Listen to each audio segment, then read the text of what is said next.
నరదృష్టి. వసుదేవసుతం దేవం కంసచాణూరమర్దనం దేవకి పరమానందం కృష్ణం వందే జగద్గురుం. జగద్గురువైనటువంటి శ్రీకృష్ణ పరమాత్మల వారికి, జగదేక వీరుడైనటువంటి అర్జునుల వారి పాదపద్మాలకు నమస్కారం చేస్తున్నాను. మరి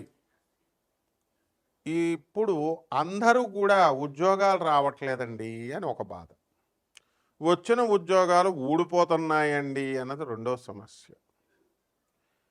ఏమండి, చక్కగా అసలు నేను జాబ్ ఎక్కి అమెరికా వెళ్ళానండి, కంటిన్యూస్ జాబులు చేస్తున్నానండి, మొత్తం మీద నిన్నే నన్ను పీకేశారండి అని ఒకళ్ళు. మరి ఎప్పుడైనా దాన ధర్మాలు చేస్తే కదమ్మా మీరు 15 లక్షలు సంపాదించేస్తారు అమెరికాలో. చేస్తామండి వాళ్ళకి, ఆ తానా వాళ్ళకి ఇచ్చామండి, వీళ్ళకి ఇచ్చామండి. వాళ్ళకి కాదమ్మా, పేదవాళ్ళకి ఏం చేసావు, అనాథ పిల్లలకి ఏం చేసావు, సాధువులకి ఏం చేసావు, తర్వాత మనము వికలాంగులకి ఏం చేసావు. మేము చేసేస్తామండి. అవన్నీ కాదమ్మా, మేము చెప్పినప్పుడు నువ్వేం చేసావు. ఇలా ప్రతి మనిషి అడగాలి, ప్రతి మనిషి మీరు తర్కించుకోవాలమ్మా.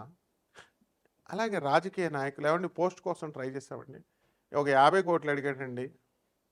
ఇప్పుడున్నటువంటి మీరందరూ అనుకుంటారు పాపం రాజకీయ నాయకులను తిట్టిపడేస్తూ ఉంటారు మీరు. వాళ్ళ పోస్టులు ఏం ఫ్రీగా ఇవ్వలేదమ్మా. వాళ్ళు మినిస్టర్ పోస్టులు అవి ఇవి అన్నీ కూడా ఏదో కార్యకర్తల కింద నుంచి వచ్చినాయి అనుకుంటున్నారేమో. అన్నీ డబ్బులమ్మా, పైకి కనబడవు. డబ్బులెట్టు కొనుక్కుంటారు కాబట్టి వాళ్ళు సంపాదించుకుంటారు, పెట్టుబడి ఇసురుతారు, సంపాదించుకుంటారు. వాళ్ళు పాపం అన్నీ కరెక్ట్లే చెప్తారు, మీరు వినాలి కదా. మరి అయినప్పటికీ కూడా వీళ్ళు రాజకీయాల్లో డబ్బులు ఖర్చు పెట్టినా సరే పని అవ్వట్లేదండి బాబు, మాకు పోస్టులు రావట్లేదండి అనేటటువంటి వాళ్ళు. ఇక రైతులు, ఏమండి బాబు మేము చాలా పంట వేసామండి, అందరూ ఉల్లిపాయలు ఏమన్నారు గురువుగారు, మీరు చెప్పినట్టు వేసామండి, ఒక్కొక్కడికి 5-5 లక్షలు వచ్చినాయండి. మరి బాగుందండి గురుగారు మీ పేరు మీద అని కడప నుంచి, అది కూడా బ్రహ్మంగారి మఠం, డైరెక్ట్ బ్రహ్మంగారి మఠం కందిమల్లాయపల్లి వాళ్ళ వంశస్థులే చేస్తే నాకు చాలా సంతోషం వేసింది. మరి కొంతమంది పాపం రైతులు, ఏమండి మేము నష్టపోయామండి, మా టమాటా పంట రూపాయి కూడా వెళ్ళట్లేదండి, మిరపకాయలు మొన్న ఒక ఫోన్ చేశాడు, ఎండి మిరపకాయలు ₹1 అమ్ముతుందండి, అసలు ఫుల్ లాస్ అయిపోయామండి అంటారు కొంతమంది. చేపల రొయ్యల చెరువులు నడుపుతున్నటువంటి వాళ్ళు, ఏమండి అందరికీ బాగుంది, మేము లాస్ అయిపోయామండి, మొత్తం చేపల రొయ్యలు చచ్చిపోయినాయండి అంటారు. అలాగే ఏమన్నా నాకు మైగ్రేన్ నొప్పి వచ్చిందండి, నడువు నొప్పి వచ్చిందండి, బెడ్ మీద నుంచి లేవలేకపోతున్నామండి అంటారు. వీటిలన్నిటికీ కారణం ఏంటో తెలుసా? ఒకే ఒక్క పదం, ఒకే ఒక్కటి అదే నరదృష్టి. మరి మనమేమో చూపించుకోవడానికి ప్రయత్నాలు చేస్తూ ఉంటాం, మంచి మంచి బట్టలేసి, మంచి చక్కగా మేకప్ వేసి, లిప్స్టిక్ వేసి, మంచి అందంగా తయారు చేస్తే చూడరమ్మా.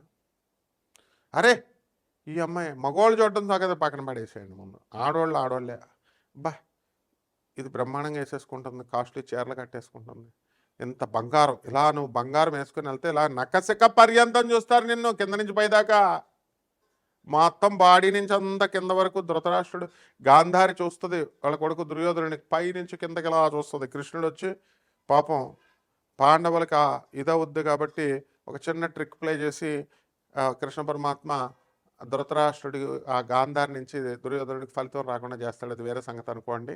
ఆమె ఉద్దేశం ఏంటి, గాంధారి ఇలా కళ్ళు కప్పుకొని మూసుకొని ఉన్నటువంటి దృష్టిని ఒకేసారి ఇలా చూస్తుంది, దాంతో పవర్ జుమ్ అని వెళ్ళిపోయి వాళ్ళ కొడుకు వజ్రకాయమైపోతుంది దుర్యోధనుడి యొక్క శరీరం. అంటే దృష్టికి అంత శక్తి ఉంటుంది నాయన. మనమేమో అసలే లైటింగ్లు పెట్టేసి మాకు మొత్తం కళ్ళన్నీ పోయే, సగం మంది జ్యోతిష్కులు, సగం మంది ప్రవచనకారులు, వాళ్ళ క్యాన్సర్లు కూడా వచ్చేసినాయి నాయన. వచ్చేస్తాయి అంతే, లైటింగ్, రేడియేషన్స్, కెమెరాలు, ఇగో చూడు మైకులు, అన్నీ హార్ట్లు కూడా పోతాయి అన్నమాట.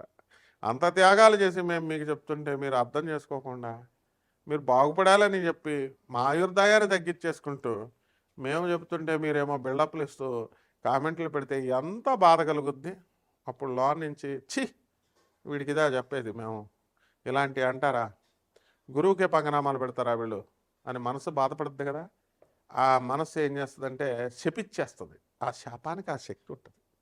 అంటే బాడీలో ప్రతి మాటకి కూడా దృష్టికి ఉంటుంది, మాటకే ఉంటుంది శక్తి, ఎనర్జీస్. ఇవన్నీ ఎనర్జీసే. ఇప్పుడు మంచి వయసులో ఉన్న కుర్రాడు ఉంటాడు, వాడు కొత్త పెళ్లి కొడుకు పొద్దెరగడనే సామెత ఉంది, కొత్తగా పెళ్ళైనాడు వాడు అసలు తల్లి మాట విండు, తండ్రి మాట విండు. కొత్తగా పెళ్ళైనటువంటి పెళ్లి కూతురికి జ్వరం వస్తే వీడు ఆ అమ్మాయిని వదలకుండా తిరుగుతుంటే తండ్రి ఏం చెప్తాడంటే అనుభవంతో, ఒరే నాయన జ్వరం ఉంది, నువ్వు వచ్చి ఈ గదిలో పడుకో అని తండ్రి విడదీస్తాడు. పెళ్లి కూతురిని, కోడల్ని వేరే గదిలో పడుకోబెడతాడు. ఎందుకు? అతనికి తెలుసు జ్వరం వైరస్ బాగా పెరిగిపోద్ది, వీడు కూడా సిక్ అయిపోతాడని. జాండిస్, లివర్లో పోడాలు, ఇలాంటివన్నీ జరుగుతాయి. అంటే ఎనర్జీస్, బాడీ అంతా ఎనర్జీసే. మరి ఇప్పుడు ఆ వయసులో ఉన్న ఆ కుర్రగాడికి మరి 60 సంవత్సరాల వయసు వచ్చేసరికి, 60 కూడా ఎక్కలేదండి, 48 దాటేసరికి ఎరెక్టైల్ డిస్ఫంక్షన్, పనిచేయవు, ఆర్గన్స్ పనిచేయవు. అసలే ఈ తాగుళ్ళు, మందులు, సాఫ్ట్వేర్ కూర్చొని అసలే అమెరికా డ్యూటీలు, రాత్రులు చేయడం, కంప్యూటర్లు, రేడియేషన్లు, టీవీలు, గీవీలు, ఇవన్నీ ఆర్గన్స్ పనిచేయవు. మందు తాగడం వల్ల లివర్లు పనిచేయవు, అరుగుదల శక్తి పోద్ది. ఇవన్నీ ఎలాగదే, ఇవన్నీ ఎనర్జీస్. విన్నారమ్మా? తర్వాత ముఖ్యంగా మీకు తెలియనటువంటిది ఏంటంటే, ఇవి ఒక్కొక్కడికి ఫోన్లు చేసుకొని గంటలు మాట్లాడుకుంటారు. అందరికీ క్యాన్సర్ వచ్చేది, అందులో డౌటే లేదు. మీరు ఏమైనా సైన్స్ స్టూడెంట్లా? నేను ఐఐటి మెడ్రాస్లో ఫిజిక్స్లో డాక్టరేట్ షిఫ్ట్ చేశాను. మా తెల్లారితే రేడియేషన్స్ వాటి మధ్యలోనే ఉంటాను నేను, నాకు తెలుస్తుంది అంతా. మరి గంటలు మీరు మాట్లాడితే ఏమో తెలుసా? ఈ ఇన్స్ట్రుమెంట్స్ వల్ల, ఈ పరికరాల వల్ల మీకు రేడియేషన్స్ వచ్చేసి క్యాన్సర్లు, ఇలాంటి రోగాలు వచ్చేస్తే మైండ్ బ్లాక్ అయిపోతుంది, ఏంటి దిమ్మ తిరిగిపోద్ది. అలాంటి ఇంకొకటి ఏంటంటే, ఇంకో రేడియేషన్ ఉంది మీకు తెలియనటువంటిది. వాళ్ళ బాధలన్నీ చెప్తా ఉంటారు, మీరేమో ఆనందంగా అవునా, వాళ్ళ కుటుంబ విషయాలన్నీ ఇలాంటివన్నీ అడుగుతూ ఉంటారు. దాంతో వాళ్ళ రేడియేషన్స్ అన్నీ మీకు ట్రాన్స్ఫర్ అయిపోతాయి, నెగిటివ్ ఎనర్జీస్ అన్నీ మీకు ట్రాన్స్ఫర్ అయిపోతాయి. ఇందులో ఏ మొహమాటం లేదు. నన్ను కాదనే శాస్త్రవేత్త ఎవడూ లేడు, నేను చెప్పిన దానికి ఎదురుకుండా వచ్చి నిలబడే మొనగాడు ఏ పండితుడు లేడు. ఎందుకంటే నా గురువులంతా లెజెండ్స్. చాగంటి కోటేశ్వరరావు, గరికపాటి నరసింహారావు, సామవేదం షణ్ముఖ శర్మ, వద్దిపత్తి పద్మాకర్రావు, నండూరు శ్రీనివాస్ గారు, మా బెల్ట్ ఎట్టుకుని కొట్టేసే మా సత్యభామ చెల్ల, వీళ్ళంతా మన బ్యాక్గ్రౌండ్ అనమాట. అంటే వాళ్ళు మంచి చెప్పారు కాబట్టి మన గురువులు వాళ్ళు. ఇప్పుడు మనకు కొత్త జాబితాలో మా గురుగారు మహాయోగి, హిమాలయ యోగి ప్రభాకర్ గారిని చేర్చుకున్నాం. వాళ్ళంతా అంటే వాళ్ళు మంచి చెప్తుంటే, వాళ్ళు మంచి చెప్తున్నారు కాబట్టి వాళ్ళు ఫాలో అవ్వంటారా బాబు అని మనం కూడా ఫాలో అవుతాం. మరి అలాంటిది మీరు ఫాలో అవ్వాలి కదమ్మా, తెలుసుకోవాలి కదా. అంటే నెగిటివ్ నరఘోష అనేటటువంటిది ఉంటుంది. కాబట్టి ఎవ్వరు అయినా సరే, ఏ పండితుడైనా, ఏ పురోహితుడైనా, ఏ శాస్త్రవేత్త అయినా, ఎవరైనా సరే కాదనలేనటువంటి నిజాలు ఇవన్నీ కూడా. కంటికి ఒక శక్తి ఉంటుంది. మీరు ఎగ్జిబిట్ చేసుకోవాలని మంచి మంచి బట్టలు వేసుకొని మంచి మంచి స్టైల్గా వెళ్తుంటే, అబ్బా ఎంత కాస్ట్లీ బట్టలు వేసుకున్నారు, ఎంత కాస్ట్లీ నగలు వేసుకున్నారు, మాకు ఎంత పొలం ఉందో, అంత పొలం ఉందో, అవన్నీ తీసి వాట్సాప్లో పెట్టడాలు, ఎగ్జిబిషన్ చేసుకునేటువంటి, చూపించుకోవడం అనేటటువంటిది చాలా ఎక్కువ మంది చేస్తారు.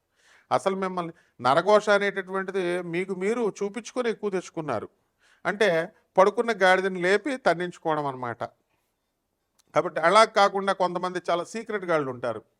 ఈ సీక్రెట్ గాళ్ళు ఏం చేస్తారంటే అసలు చెప్పరు అనమాట. పనికిమాలిన సోదంతా చెప్తారు, పనికొచ్చేవి చెప్పరు అసలు. ఇది వీళ్ళు చాలా తెలివైన వాళ్ళు, వీళ్ళు చాలా డేంజరస్ ఫెలోస్, వీళ్ళని చాలా దూరంగా పెట్టేసేయాలి. నాకు 8 సంవత్సరాల క్రితం ఒక అమ్మాయి, ఏమండి మా ఆయన నన్ను కొట్టేస్తున్నాడండి, బాధేస్తున్నాడండి, అర్థం చేసుకోవట్లేదండి, ఇలాగనమాట బుర్ర తినేసి అనమాట, మా అత్తగారు ఎప్పుడు చచ్చిపోద్దండి అంటూ. అలా 8 సంవత్సరాలు నెగిటివ్ రోజు. ఏమంటే గురుమాదశలో పోతారులే అమ్మ అన్నాం అనుకోండి, అమ్మ అలాంటివి అడగకూడదు అంటే, పంతులు నువ్వు కాకపోతే వేరే పంతులు చెప్తాడా అనేవారు. పంతులు అంటే ఆరికి చీరేస్తాను, ప్రొఫెసర్ని పట్టుకొని యూజ్లెస్ ఫెలో అని చెప్పినా సరే సిగ్గు లేకుండా మళ్ళీ కొట్టేది. ఇలాగా చాలామంది జనాలు ఉంటారనమాట. వాళ్ళు ఎంతసేపు ఏంటంటే వాళ్ళకి నెగిటివ్, వాళ్ళ బాధలన్నీ చెప్పి మనకు నెగిటివ్ ఎనర్జీ వచ్చేస్తారు. కాబట్టి ఇటువంటి నరదృష్టి అనేటటువంటిది అందరూ పెట్టేస్తారు. దానికి విరుగుడికి మహాపండితులు బయలుదేరిపారనమాట. వీళ్ళంతా యూనివర్సిటీస్లో, ఐఐటీస్లోనూ అక్కడ పిహెచ్డీలు చేసేసినటువంటి వాళ్ళు. వీళ్ళు నల్ల మిరపకాయలతో చేసేయండి, ఎర్ర మిరపకాయలతో చేసేయండి, పచ్చమిరపకాయలతో చేసేయండి, బూడిద గుమ్మడికాయలతో చేసేయండి, ఉప్పుతో చేసేయండి, నీళ్ళతో చేసేయండి, నిమ్మకాయలు కోసేయండి. ఇవన్నీ దిష్టి తీసేసి రోడ్డు మీద చౌరస్తాలో 4 రోడ్ల మీద వేసేయమంటాడు ఒకడు, ఒకడేమో ఏకంగా నీళ్ళల్లో పోసేయమంటాడు ఒకడు. నా ట్రాన్స్ఫర్ అయిపోయి ఈ యొక్క నరదృష్టి ట్రాన్స్ఫర్ అయిపోయి అటుపోద్ది అంటాడు. బయట వాళ్ళు తేరగా దొరికారని బయట ఫ్యామిలీ మెంబర్స్ తిప్పుకోవాలి. అవన్నీ నరఘోషవి, నరదృష్టివి, దిష్టి తీయడం. ఫ్యామిలీ మెంబర్స్ కాకుండా బయట వాళ్ళు తేరగా దొరికారని పంతుళ్ళు ఇంటికి వచ్చిన గెస్టులని తీయమంటారు. ఇవన్నిటి వల్ల ఏం పోవు నరఘోషలు, నరదృష్టులు. హిందువుల్లో తక్కువయ్యారని తురకోళ్ళ దగ్గరికి వెళ్ళి తూ తూ తూ అనేస్తూ ఉంటారు వాళ్ళు. అక్కడికి వెళ్ళి తాళ్ళు కట్టించుకుంటారు. వీటి వల్ల ఏం పోవమ్మా. అంటే పోయే మార్గాలు సపరేట్గా ఉంటాయి. పండితులను అడగాలి అవన్నీ ఎలా పోతాయని. కాబట్టి వీటి బాధలు ముందు మీరు చూపించుకోవడాలు, వాట్సాప్లు పెట్టుకోవడాలు, ఇన్స్టాగ్రామ్లో పోస్టులు చేయడాలు, ఇవన్నీ బిల్డప్లు తగ్గించి కేవలము పేద ప్రజలకి సేవ చేసుకోవడం, వాళ్ళకి దానాలు చేసుకోవడం, వాళ్ళకి మన గ్రహాలు అన్నీ కూడా ఏ విధంగా బాలేదు అనేటటువంటివి చూసుకోవాలి. గ్రహాలు అనగానే నవగ్రహాలు అనుకుంటారు. భూత ప్రేత పిశాచాలు ఇవన్నీ కూడా గ్రహాలు అంటాం. వేతాళ గ్రహం, భూతాళ గ్రహం, భూత గ్రహం, ప్రేత గ్రహం ఇవన్నీ అంటారు. అవన్నీ మనం నెక్స్ట్ వీడియోలో సరదాగా కొంచెం కొంచెం తెలుసుకుందాం. నా వీడియోస్ ఫాలో అవుతూ ఉండాలన్నమాట. ఫాలో కాకపోతే మీకే లాస్, నాకేంటి. మనమేమి నాన్ కమర్షియల్ బేసిస్తో మొత్తం పరిపూర్ణంగా జాతకాలు చెప్తాం మనం. కాబట్టి అన్ని రాశుల వారు ఈ యొక్క నరదృష్టి 12 రాశుల వారి మీద ఎలా పడుతుందో ఈ వీడియోలో మనం చర్చిద్దాం. మీకు వ్యక్తిగత జాతకాలు ఒక్కొక్క రాశి వారికి కూడా మీరు శాంపుల్గా చెప్తాం. విన్నామమ్మా, నరదృష్టి ప్రభావం వల్ల ఆ ఒక్క పాయింట్కే ఈ రాశికి ఏం జరుగుద్ది అన్నది చెప్తాం. అంతేగాని మొత్తం రాశి ఫలితాలు చెప్పలేదండి మీకు అని చెప్పి సోది ఎక్కువ ఉందండి, లేకపోతే డైరెక్ట్ పాయింట్ చెప్పలేదని ఒక ప్రబుద్ధుడు నాకు ఫోన్ చేశాడు. తోలు తీసేసి చెప్పులకు కుట్టిచ్చేసుకుంటాను. Be careful stupid fellow. అలాంటివి మన దగ్గర ఎంటర్టైన్ చేయం. ఇక ఎవరైతే నాసా రిపోర్ట్స్ని బట్టి వెలాసిటీ ఆఫ్ ద ప్లానెట్స్ని కూడా మనం వేగాలని అవన్నీ ఇతర ఫ్యాక్టర్స్ని అన్నీ కూడా పరిగణలోకి తీసుకుని ఆధునిక సైన్స్ని, మోడర్న్ సైన్స్ని, ఏన్షియంట్ ఆస్ట్రాలజీ బ్లెండ్ చేసి చెప్తాం. అది కూడా ఫ్రీగా చెప్తాం మేము. మోడర్న్ అదే నాన్ కమర్షియల్ ఆస్పెక్ట్తో చెప్తాం. నెప్పా ఫ్రీగా చెప్పేదానికి క్యాన్సర్లు వచ్చేస్తాయి మాకు. లైటింగ్లు పెట్టి కళ్ళు సగమే దొబ్బినాయి అప్పుడే. కాబట్టి మంచిగా మర్యాదగా చక్కగా తెలుసుకోండి. ఒక్కొక్క రాశికి నరదృష్టి వల్ల ఎలా జరుగుతాయి, వాటి నుంచి ఎలా తప్పించుకోవాలో చూద్దాం. మకర రాశి అద్భుతమైన రాశి. నరఘోష తగిలేస్తుంది. మా ప్రిన్సిపల్ మేడం మొన్న అందంగా తయారయ్యారు. చాలా అందంగా ఉంటారు. Madam your looking so beautiful అన్నాను. కానీ పాపం నరఘోష తగిలేస్తుంది మేడం. మొన్నటిదాకా ఏలినట్స్ అని ఉంది కదా, మరి కొంచెం లాగేస్తుంది. Now the lustre in your face it's blooming. It's అంతే కదండి. పువ్వు ఎలాగైతే వికసిస్తుందో ముఖం అలా వికసిస్తుంది అనమాట. కానీ మకర రాశి వాళ్ళు పాపం వీళ్ళని ఏ మాటగా మాట చెప్పుకోవాలా. కొంతమంది చాలా డిసిప్లిన్గా ఉంటారు, వాళ్ళు ఎగ్జిబిషన్ చేయరు. మా ప్రిన్సిపల్ మేడం ఉన్నారండి మాకు, ఆవిడ అందరికీ హెల్ప్ చేస్తుంది, తాట తీస్తుంది ఒక్కొక్కడిని. పిచ్చి పిచ్చి ఆశాలు వేస్తే ఎరగదీసేసి రెడ్డింగ్కి రాసేసి ఇంకడికి మళ్ళీ లైఫ్ ఉండదు అనమాట. అలా చేసి పడేస్తారు.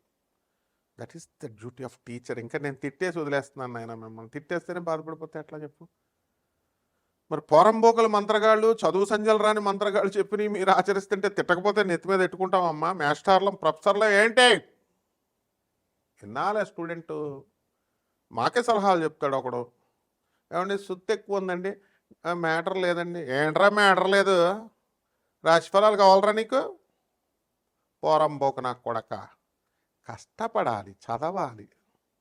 మీ కామెంట్స్ టీచర్లకే పెడతారా, మామూలు పంతులకు పెట్టినట్టు? ఎంత ధైర్యం, ఎంత కండకావరం రా మీకు. I don't tolerate you my brother, I love you so much. Criticism పాజిటివ్గా ఉండాలి చక్కగా. అంతేగాని మీరు టీచర్లకే సలహాలు ఇచ్చేస్తారా మీరు? అంటే ఇక్కడ గాజులు దొడుక్కున్నాం అనుకున్నారా? సరే ఇప్పుడు అయినా సరే నువ్వు అన్నీ చేసినా సరే నేను చెప్తాను చూడు నీ మీద నాకు ఎంత ప్రేమ ఉంటుందో. ఇదిగో 10 లైట్లు పెడతారు, రేడియేషన్ వస్తుంది. ఇదిగో కెమెరాలు పెడతారు, ఇదిగో రేడియేషన్ వస్తుంది. ఇదిగో మైకులు పెడతారు, 10 AC. క్యాన్సర్ వస్తుంది మాకు. అది త్వరలో పోతాం మేమందరం పైకి. పంతులు సగం మంది పోయారు. క్యాన్సర్ రేడియేషన్ తెలియదా నీకు? రేడియేషన్ వస్తుందని. మరి ఎంత త్యాగం చేసి నీ మంచి కోసం యాటిట్యూడ్ మార్చుకోరా బాబు అని చెప్తే నువ్వు మాకే కథలు చెప్తావు. పని చెయ్యు, ఇంట్లో పొరంబొగలా పడుకుంటావు దుప్పటి కప్పుకొని. జీతాలు రాలేదు, నేను డబ్బులు రాలేదు, చెప్పింది జరగలేదు. ఎవ్వట్రా నేను చెప్పిందేరా జరుగుద్ది. ఈసారి ఎవ్వడైనా సరే బ్యాడ్ కామెంట్స్ చేస్తే తోలు తీసేస్తాను ఒక్కొక్కడికి. అందుకే కామెంట్స్ ఆఫ్ చేస్తాను అనుకోండి. ఇవన్నీ మాకు తెలుసురా రే. ఇప్పుడు నరఘోష పట్టేసింది, అయినా సరే మీ మీద ప్రేమతో చెప్తున్నాను నేను. ఈ మకర రాశిలో ఎవరైతే ఉన్నారో అటువంటి వాళ్ళు ఒక ప్లేట్ తీసుకోండి, నీళ్లు పోయండి, పసుపు, తర్వాత ఈ యొక్క శుద్ధ వేసి నీళ్ళల్లో చక్కగా ఎర్రగా అయిపోద్ది. కళ్ళుప్పు తీసుకోండి, కళ్ళుప్పు తీసుకొని చక్కగా దిష్టి తీయండి. దిష్టి తీసేసి అక్కడే మరి ఎదవ బుద్ధులు చూపించకూడదు. ఎలా పెట్టాలి? మీరు చెట్టు చాటుకెళ్ళి ఎవడ తొక్కని చోట వేయాలి. ఆ పొరంబోకులు గురువులు లేనటువంటి వాళ్ళు మంత్రగాళ్ళ పేరుతో ఉన్న బేవర్సన కొడుకులు చెప్పినట్టు 4 రోడ్ల మధ్యలో వేసేద్దాం, ఇతరులకు అంటించేద్దాం. వాళ్ళంటే చదువు లేదు వాళ్ళకి, ఇదే బతుకు తెరువు వాళ్ళకి. సొల్లుగబులు చెప్తారు. మీరు అంతకంటే బేవర్సన కొడుకులు అయిపోకూడదు కదమ్మా. చదువుకున్న వాళ్ళు చెప్పింది వినాలా. టీచర్లు చెప్తే ఆనంది. మా టీచర్లు అంత తిట్టకపోతే, master you are not scolding me today, కొట్టు మాస్టర్, తిట్టు మాస్టర్ అనేవాడిని. టీచర్ ఎప్పుడు తిట్టాలి నాయన.